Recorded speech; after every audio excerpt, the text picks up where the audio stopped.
Hi, Chef Cheyne Keith here, and I want to talk to you about careers in the restaurant industry.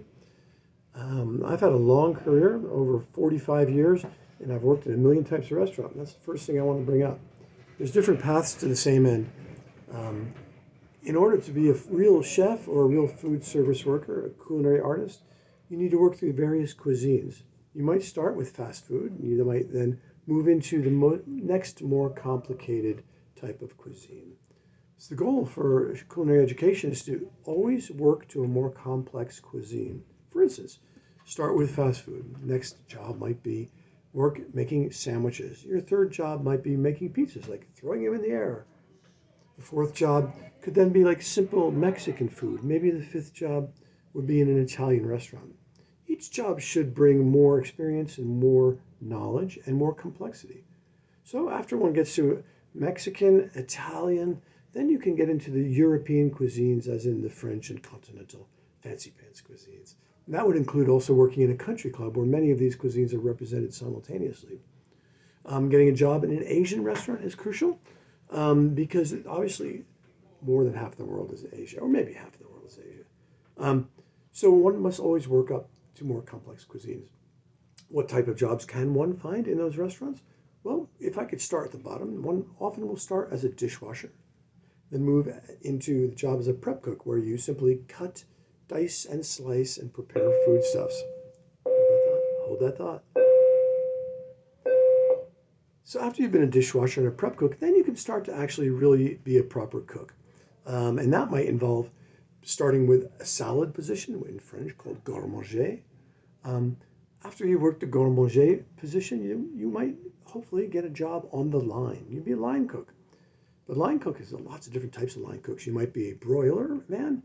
Here's a good one. If you're working as a broiler, you operate the salamander. Ask me if you want.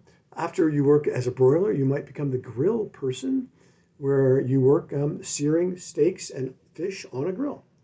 In addition to being a broiler or a grill person, you could become a soup and salad person. You might also then become the sauté person. The sauté person in any restaurant is the top dog. It's a really busy job.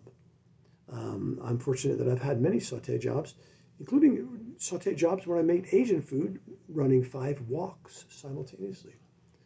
Anyway, after you've worked as a line cook, you could become the expediter, which is the person who tells the line cooks what to do. After an expediter, you could become the sous chef or the chef itself, or him or herself. Often the sous chef or the head chef will be the expediter, and expediters tell people what to do. If you've ever seen Gordon Ramsay yelling at chefs across the kitchen, he's expediting. He's telling people what he wants to be prepared and when he wants it. So that's it from bottom to top, from dishwasher to sous chef and chef. Now there are some jobs above chef. The executive chef would be in charge of multiple chefs. There's very few of those positions. That would be a chef at a country club who has chefs in different restaurants, or a chef on a cruise ship with chefs in many restaurants. Lastly, other types of other types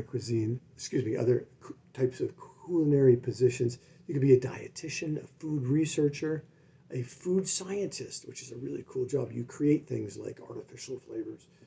You could be a private chef, which many people are when they can't quite cut it as a line cook. And very few people are private chefs to make a full living.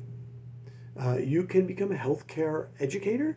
You can become a healthcare worker, where you work at a hospital or something like that and prepare foods in that category. That's kind of it. I'm sure I've missed a few things, but I just want to give you an introduction on careers in the culinary arts. All right.